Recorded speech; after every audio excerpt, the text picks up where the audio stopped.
আজ স্টোরি রুমে শুনুন বাংলার ব্রত কথা।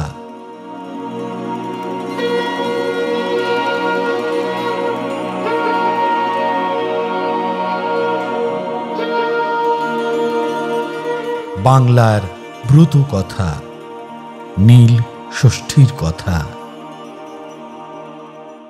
এক ব্রাহ্মণ আর এক ব্রাহ্মণী ছিলেন।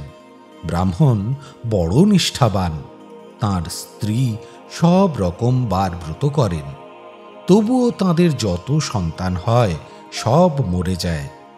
তখন তারা মনের দুঃখে বললেন, বার ব্রত ধর্ম কর্ম সব মিছে, আর এ দেশে থাকবো না, চলো কাশী যাই। তারপর তারা কাশীতে গিয়ে রইলেন। একদিন তারা গঙ্গা স্নান করে ঘাটে বসে বসে কাঁদছেন।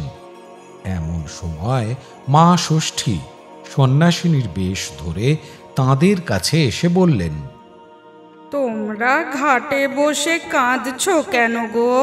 ব্রাহ্মণী বললেন, তোমায় বলে কি হবে মা, বড় মনের জ্বালাই জ্বলছি। আমাদের 5টি ছেলে ও একটি মেয়ে হয়েছিল মা, সব গেছে। এখন দেখছি অদৃষ্ট ছাড়া পথ নেই, বার ব্রত সব মিথ্যে। তখন সন্ন্যাসিনী বললেন, সে কি মা, ঠাকুর দেবতা কখনো কি মিথ্যে হয়? তোমাদের এই একটা বড় দোষ, বার ব্রত করো বলে তোমাদের মনে মনে বড় অহংকার, সেই পাপে তোমাদের ছেলে বাঁচে না। বার ব্রত শুধু করলে কি হবে? মন পবিত্র রাখা চাই, ধর্মে বিশ্বাস থাকা চাই, সন্তানের কল্যাণের জন্যে ভগবানকে দিন রাত ডাকা চাই। সকলের কাছে নিচু হয়ে থাকবে, তবে তো তার দয়া হবে। তোমরা ছেলে ছেলে করছো যে, ছেলের দেবতা ষষ্ঠী ঠাকুরনকে কি মানো? ব্রাহ্মণী বললেন, সে কি মা, মা ষষ্ঠীকে কে না মানে? সন্ন্যাসিনী বললেন, যদি ছেলে বাঁচাতে চাও তাহলে মা ষষ্ঠীকে একটু করে মেনো, রোজ তাকে নমস্কার করবে, তার সব রকম পালনই করবে, তবে তো তার দয়া হবে। তখন ব্রাহ্মণী সন্ন্যাসিনীর পায়ে পড়ে কাঁদতে কাঁদতে বললেন, আমাদের কি অহংকার হয়েছে মা, আর মা ষষ্ঠীর সব রকম ব্রতও তো করি।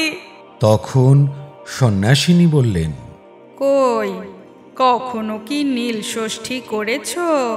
ব্রাহ্মণী বললেন, সে কি রকম মা, এ ব্রতের নাম তো জানি না, এর নিয়মই বাকি।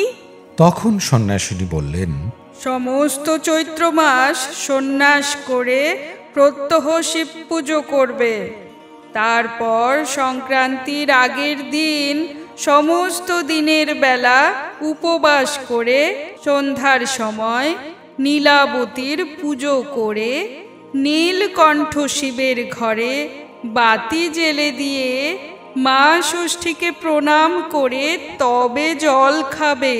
ওই দিনকে নীল ষষ্ঠীর দিন বলে। নীল ষষ্ঠী করলে মা ষষ্ঠীর দয়া হতেই হবে, কারণ নীল ষষ্ঠী করলে কখনো ছেলে মরে না। তাই বলছি, এবার নীল ষষ্ঠী করো, দেখবে তোমার ছেলে মরবে না। এই বলে মা ষষ্ঠী অন্তর্ধান হলেন।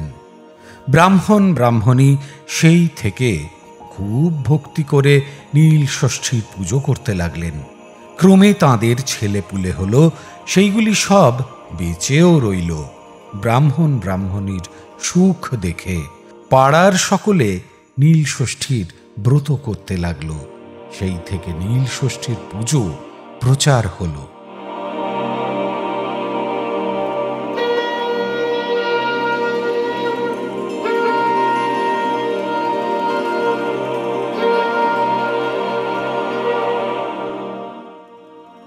স্টোরি রুমে এতক্ষণ শুনলেন নীল ষষ্ঠীর কথা, বাংলার ব্রত কথা।